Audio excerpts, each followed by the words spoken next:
Welcome to another edition of Radio Influencers, a podcast series we're doing for Radio Update. I'm your host, Andy Meadows. Today, we're going to discuss the concept of never having a bad day on the radio and how that impacts our ability to translate to podcasting. But first, let's look at our Radio Update poll responses. In last week's Weekly Wire poll, we asked radio decision makers, what grade would you give your on-air talent for the digital content they create? A was the top answer with 32.1%.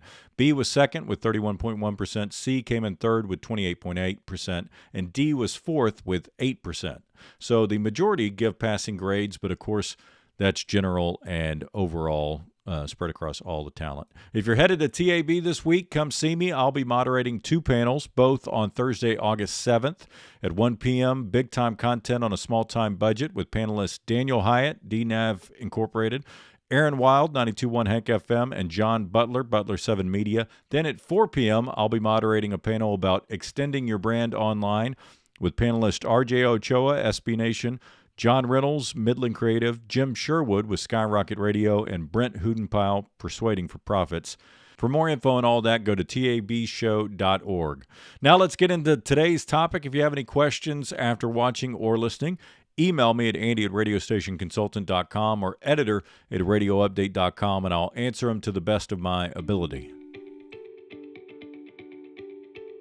One of the first lessons I learned when starting on air was to leave your problems at the door because there's, quote, never a bad day on the radio. Because my natural sense of humor is sarcastic, that was a struggle for me early on in my radio career.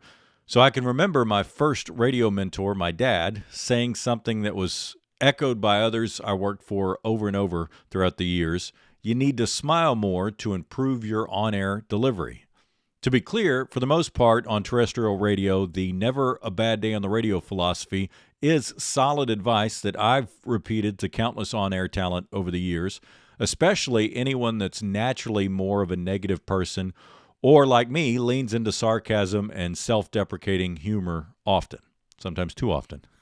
I can't tell you how many times I've told morning talent something to the effect of, nobody wants to hear about our problems on their way to work at a job they quite possibly hate while listening to someone they probably think has a dream job talking on the radio and playing music. Let's not kill that perception. Let's keep it light, fun, funny, and upbeat. I've said something similar to that to tons and tons of on-air personalities over the years. Obviously, this advice applies more to some formats than others. Rock, not so much, but definitely top 40, CHR, country, AC, classic hits, and many others.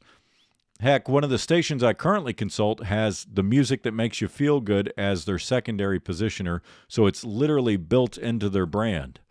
I've even written articles talking about how the audience isn't your therapist after working with talent who walk in and just unload every day and essentially tell the audience everything that's going wrong in their life, which is a terrible idea on the radio on pretty much any format unless it's counterbalanced by a very upbeat co-host.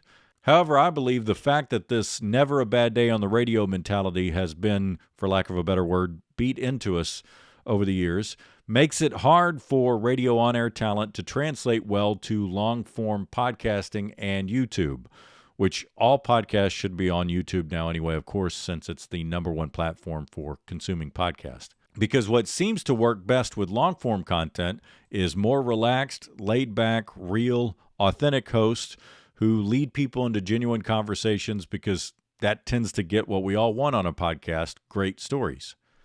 As I myself continue to do more with podcasting and YouTube, both myself and coaching others, it's clear to me that we have to learn to shed a little bit of that professional broadcaster polish, be a little less reserved and concerned about being too edgy, get out of that tight and bright mode we've all learned on music radio, especially in larger markets, and ignore that internal clock we've all honed that starts sounding alarms anytime someone's answer goes on a little longer than we anticipated. To be clear here, I'm talking about digital, not on air.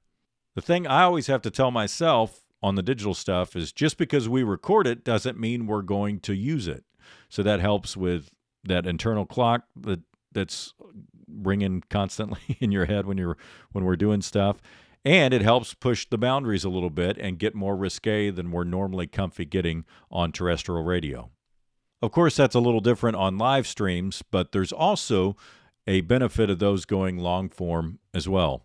What do you think? Does Never a Bad Day on the Radio translate well to podcasting or not? Email me at andy@radiostationconsultant.com or editor@radioupdate.com and let me know. As always, if you have some thoughts you'd like to share on this or any other hot radio topic, submit an article about it by emailing submissions@radioupdate.com. Thanks for listening, watching, and reading. We'll be back next week with a new episode of Radio Influencers. Radio Influencers is a Radio Update production. New episodes are released on Tuesdays at 10 a.m. Eastern.